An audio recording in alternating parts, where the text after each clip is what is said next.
buenas tardes amigos de Somerville. Esta vez estamos una vez más con el programa de Somerville en español y tenemos un invitado muy especial, Oscar Chacón, quien es el director ejecutivo de Alianza América. Oscar, bienvenido a Boston. Cada vez que viene a Boston queremos tenerlo porque es muy interesante y muy gratificante las conversaciones con usted, aprender de usted el conocimiento, todo el conocimiento que usted tiene. Así es que bienvenido a Boston y a Somerville. Es un placer estar de regreso en Somerville. Tengo mucho cariño por la ciudad. Gracias, Oscar. Me gustaría que ahora pudiésemos hablar un poquito sobre la propuesta a nivel nacional. Sabemos que están pasando muchas cosas, el cierre del gobierno y las negociaciones que se están dando. Me gustaría que habláramos un poquito sobre la propuesta que el presidente Trump ha hecho para, como parte de unas negociaciones, y eso está involucrando a DACA y TPS. En Somerville tenemos un buen número de residentes que son tanto DACA como TPS, y me gustaría que usted nos diera su punto de vista sobre esa negociación que él quiere hacer. Claro.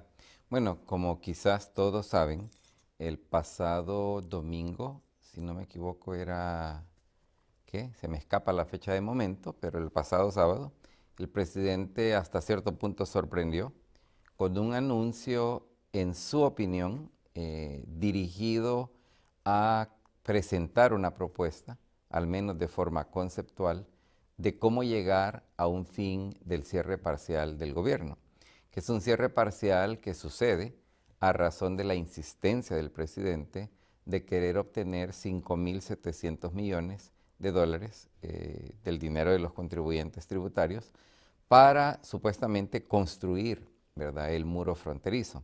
Y aunque han venido cambiando un poco la descripción, la síntesis es de que la negativa del presidente a aceptar el que ese dinero no se le otorgue es lo que conllevó al cierre del gobierno. Lo que el presidente planteó recientemente es básicamente una propuesta que, por un lado, ofrece darle permisos de trabajo por periodo de 3 años a las personas que han sido portadores de permisos bajo DACA, bajo TPS, y esperar que entre ahora y 3 años el Congreso formule algún tipo de solución legislativa que resuelva de forma más permanente la situación de estas personas. Hasta ahí todo suena bien, ¿verdad? Pero a cambio el presidente pide los 5.700 millones, ¿verdad?, que ya había venido insistiendo en el pasado, y cerca de 2.000 millones de dólares más para otras medidas de aplicación rigurosa de la ley de inmigración en el plano más interno, incluyendo el incremento de la patrulla fronteriza, el incremento en los agentes de la policía migratoria conocida como ICE, para mencionar algunas de las cosas que el presidente quiere hacer con este dinero adicional. Desdichadamente, la propuesta ha sido rechazada prácticamente de forma inmediata por parte del liderazgo del Partido Demócrata, y digo desdichadamente porque yo creo que, si bien lo que el presidente propone seguramente es inaceptable, yo creo que sería preferible hacer una contrapropuesta, ¿verdad?, sobre estos temas. Y termino nada más diciendo que me parece muy positivo que el tema de TPS, independientemente de lo que se propuso, yo creo que sí hay que rescatar el hecho que al presentarse la propuesta, incluyendo el caso de los TPS, se le ha dado un verdadero salto de calidad al nivel del debate sobre el futuro de los TPS. Claro, bastante, yo lo veo bastante complicada la situación, pero analizando un poco más la propuesta, ¿cuáles son los pros y los contras de lo que él está pidiendo? Mire, para poder responder bien esa pregunta hay que entender que este presidente hizo campaña utilizando como uno de los 3, 4 grandes temas que le llevaron a la presidencia el odio hacia los extranjeros, la promesa de construir un muro, que incluso él decía que México iba a pagar por ese muro. Este ha sido un presidente que, desde que fue instalado en la Casa Blanca como presidente, ha tenido 2 grandes objetivos, ¿verdad?, muy claramente establecidos. Uno, prevenir que más extranjeros lleguen a Estados Unidos de todas las formas, Es por eso, entre otras cosas, se le ha reducido el número de refugiados que se aceptan año con año, pero también ha buscado reducir visas por cualquier otro campo que ha podido, y por supuesto que está en contra de la gente que intenta ingresar de manera no autorizada por la frontera sur. Pero también el presidente ha estado comprometido a expulsar del país a tantas personas que ya están aquí como sea posible. Y en su manera de ver las cosas, los DACAs y los TPS son parte de una población indeseable que él quería sacar. Entonces, si uno entiende eso como punto de partida, entonces podemos hablar de la propuesta. Indudablemente hay un montón de cosas negativas de lo que él ha propuesto. La idea de reforzar aún más el régimen punitivo que ha reinado por años en Estados Unidos bajo la idea de que los extranjeros son una amenaza para el país es absolutamente errado. Y no deberíamos gastar ni un centavo más en eso, mucho menos gastar en un muro que hay evidencia histórica de que no sirven para nada. Hay otras maneras de bregar con algunos de los problemas que él menciona, pero no esta propuesta. Insisto, el lado positivo, al menos en principio, es que el presidente sí plantea mantener protegidos, ¿verdad?, los DACAs, mantener protegidos a los TPS. La manera concreta en que él propone hacerlo quizás no es la ideal, pero también señala de que el Congreso es quien debe de decidir en última instancia la suerte última de estas dos poblaciones, lo cual en principio no es incorrecto. Es el Congreso quien tiene que decidir sobre estas cosas. Claro. Gracias por esa clarificación. Creo que es bueno también poner en contexto toda la situación de esa manera, porque la primera reacción, creo, para muchas personas fue, ok, puede ser algo positivo, pero después nos sentimos utilizados. Entonces, las personas realmente como están en ese dualismo, debe aceptar, no se debe aceptar lo que le está ofreciendo. Desde su punto de vista, ¿qué deberían o cuál debería ser la contrapropuesta que los demócratas deben hacer? ¿Cuáles son los puntos donde realmente se puede negociar sin cerrar? Porque ahora las dos partes están totalmente cerradas y no hay, vamos a seguir nuevamente, ya ciertos países, su TPS está por expirar. ¿Qué va a pasar con todo eso? Bueno, lo primero quizás que hay que señalar con claridad para que la gente que nos ve no esté confundida al respecto, hay que recordar que el balance de poder en el gobierno federal de los Estados Unidos es un balance de poder favorable para el Partido Republicano. O sea, la presidencia está firmemente en manos republicanas y de las dos cámaras legislativas federales, el Senado, también los republicanos tienen la mayoría. Es decir, el Partido Demócrata tiene la mayoría de curules en lo que se conoce como la Casa de Representantes o Cámara Baja. Entonces, eso es importante entenderlo porque la negociación política que tiene que acontecer sobre la realidad de esa cuota de poder que le acabo de describir. El Partido Demócrata, en mi opinión, debería de aprovechar este momento para presentar una propuesta que plantee por lo menos cosas que se pueden hacer de forma realista entre ahora y finales del 2020, que es hasta donde se va a mantener vigente este balance de poder que acabo de describir, pero apuntar de una vez a ideas grandes, a ideas ambiciosas sobre cómo deberían de cambiar las cosas en el país, incluso más allá del 2020. En mi opinión, hay una realidad inescapable y es que las personas que tienen TPS y que tienen DACA viven en una situación de incertidumbre porque su protección migratoria temporal pudiera efectivamente desaparecer si no se busca una acción concreta que permita, idealmente, que estas personas puedan solicitar residencia permanente, pero como mínimo que no pierdan la protección, porque de perderla quedarían expuestos a la posibilidad de un arresto y de una deportación. Entonces, por lo menos esas dos cosas creo que deberían de estar en la jugada, en la propuesta que pudiera armar el Partido Demócrata, y hay por lo menos dos aspectos más que me parecen a mí cruciales. Uno, el Partido Demócrata debería de estar insistiendo en respetar plenamente la intención y la letra de la ley de asilo. Esta presidencia de Trump ha tratado de cambiar las reglas del juego cuando las reglas del juego han estado muy bien establecidas por décadas. Deberíamos de permitirle a toda persona que por razones de temor a su seguridad en su país quiere solicitar asilo, que lo puedan hacer. Este presidente no está permitiendo eso y yo creo que ese es un punto clave que se debería de exigir que se cumpla. Y hay uno más que me parece a mí también crucial, el tema de los niños, ¿verdad?, que han sido separados de sus mamás en los procesos migratorios. Deberíamos de aprobar reglas mucho más rigurosas que garanticen de una vez por todas que no se van a seguir dividiendo las familias, que las familias van a seguir juntas. Y mire, le menciono un quinto porque creo que también es importante y es el financiamiento de los centros de detención. Aquí se está haciendo mucho dinero encarcelando a extranjeros. Yo creo que es importante quitarle ese financiamiento. Estas son las cosas que yo esperaría que el Partido Demócrata presente de una manera muy clara como contrapropuesta a lo que hoy por hoy es una oferta unilateral del lado republicano.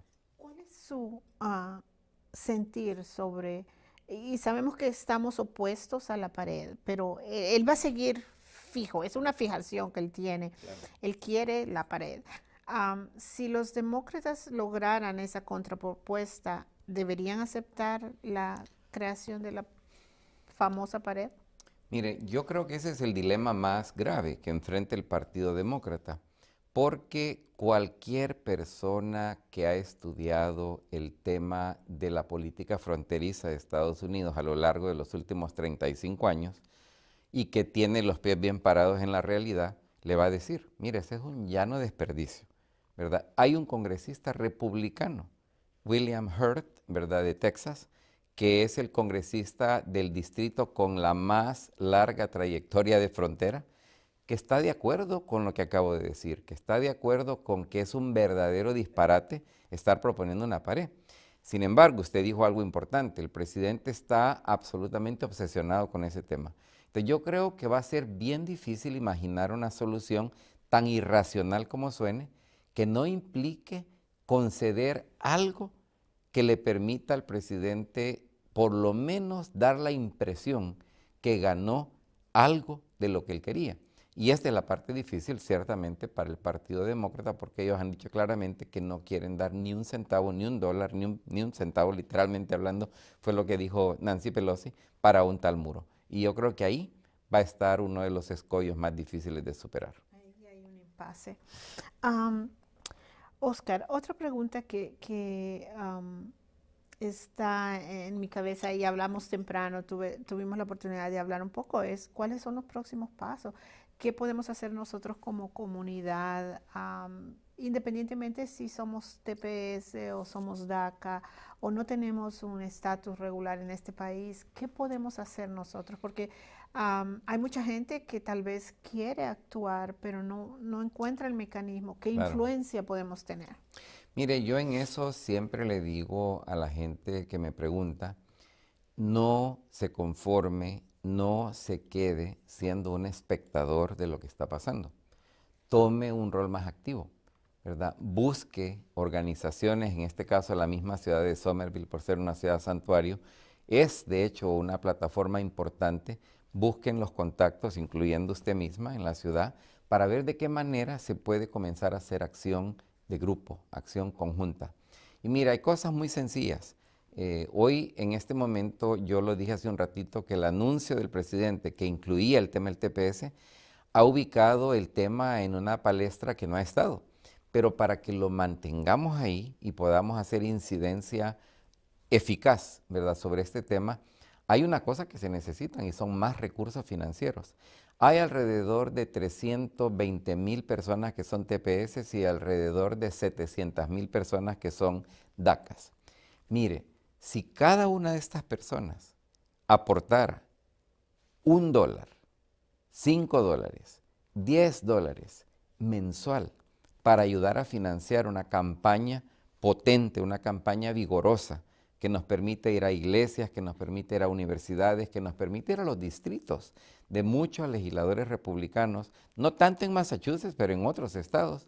Yo le digo que podríamos terminar cambiando la manera de ver las cosas, no solo de los gobernantes, no solo de los oficiales electos, sino de la gente, que en este momento, como mínimo, está confundida sobre estos temas. Y yo creo que hay más maneras en que las personas pueden hacer causa común si dejan de ser observadores, si dejan de ser espectadores y se convierten en participantes. ¿Cree usted que este es un momento clave en el que estamos como comunidad inmigrante de poder lograr algún cambio? ¿O otra vez dependemos de lo que pueda pasar en el 2020? Ya tengo 18 años en este país y las elecciones vienen y otras elecciones vienen y tenemos que esperar. ¿Cuándo va a ser el momento clave para que realmente podamos cambiar la dinámica? El problema fundamental de la sociedad estadounidense y por añadidura muchos otros países, incluyendo los países centroamericanos, es que la gente ha perdido el ánimo, ¿verdad?, de participar porque sienten que nada cambia. El problema es que entre más personas piensan de esa manera, más se cumple la profecía de que nada va a cambiar. Entonces yo creo que el antídoto ante la torpeza política del Congreso, de la presidencia, de las legislaturas estatales, tiene mucho que ver con que los ciudadanos, y con esto no quiero decir quién es legalmente ciudadano, sino las personas que vivimos en este país, que trabajamos en este país, que pagamos impuestos, todos, sin diferenciar, deberíamos de estar jugando un rol mucho más activo que nos permita fortalecer la democracia. Ok, qué bueno.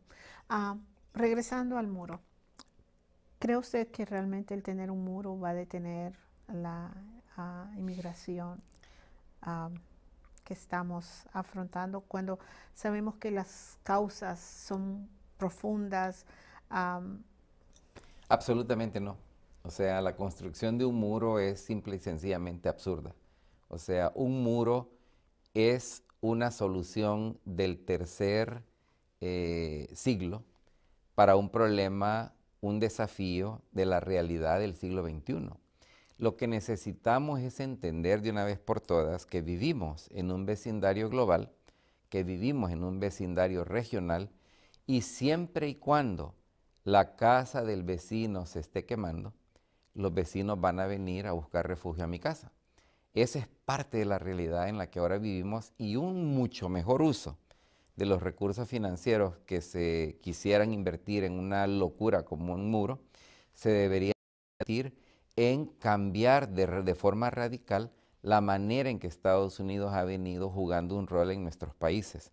Deberíamos de apoyar una verdadera revolución innovadora sobre cómo hacerle el combate a la pobreza, cómo hacerle el combate a la corrupción, cómo hacerle el combate a las desigualdades sociales, que al final de cuentas es lo que hace que tanta gente se sienta expulsada de sus propios países.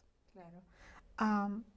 Nosotros como diáspora, en este caso específicamente la diáspora salvadoreña, ¿cómo podemos contribuir a cambiar esas situaciones o a cambiar el protagonismo que los Estados Unidos o la injerencia que los Estados Unidos tienen en nuestros países? Si también tenemos nuestra propia situación aquí. Mire, esa es exactamente una de las principales razones de ser, uno de los principales propósitos que Alianza Américas tiene como parte de su agenda de trabajo.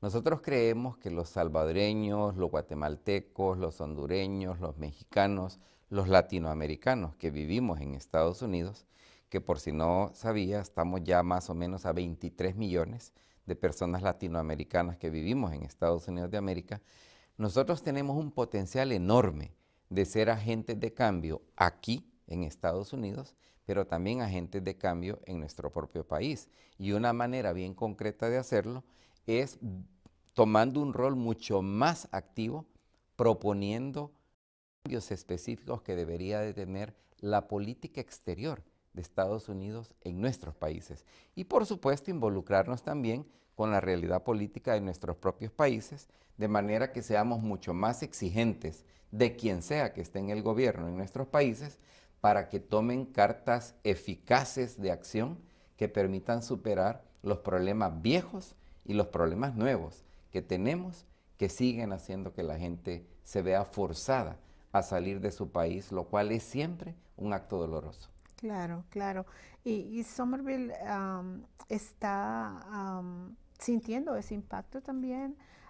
constantemente tenemos familias que están llegando o niños que están pasando por la frontera solitos y vienen a reunirse con sus familias. Entonces, nosotros realmente percibimos ese impacto y es un impacto no solamente para ellos como familia, como individuo, pero también para nuestra comunidad.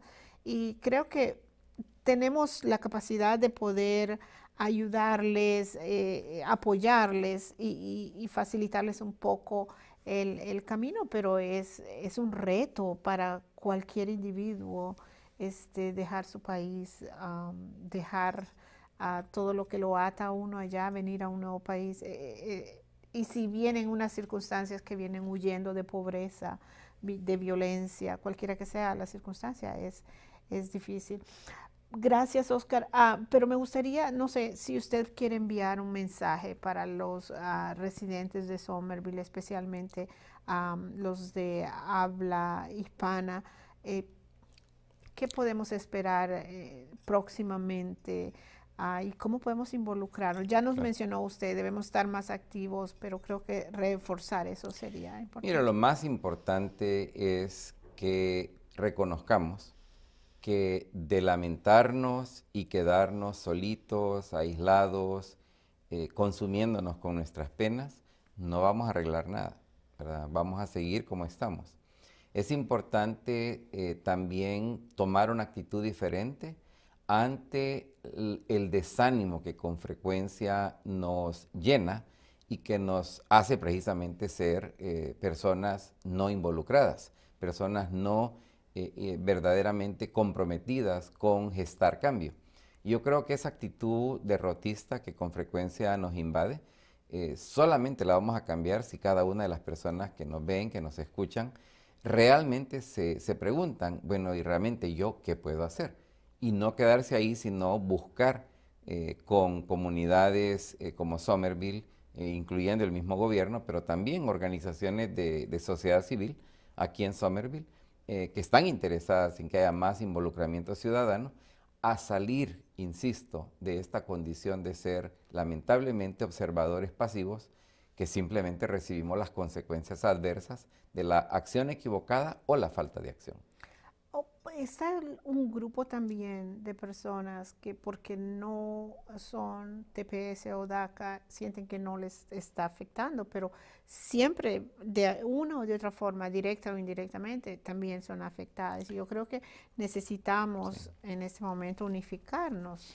Mi llamado definitivamente no es solamente para los beneficiarios de uno u otro programa, ¿verdad? Sino de toda persona que vive en Estados Unidos, toda persona de origen latinoamericano, así sean ciudadanos naturalizados, Exacto. Pero desde el que no tiene papeles pero paga impuestos, hasta el ciudadano naturalizado, tenemos un rol que jugar. Claro. Y si nos quedamos de brazos cruzados simplemente lamentando todo lo malo que pasa en el mundo, definitivamente no vamos a cambiar nada.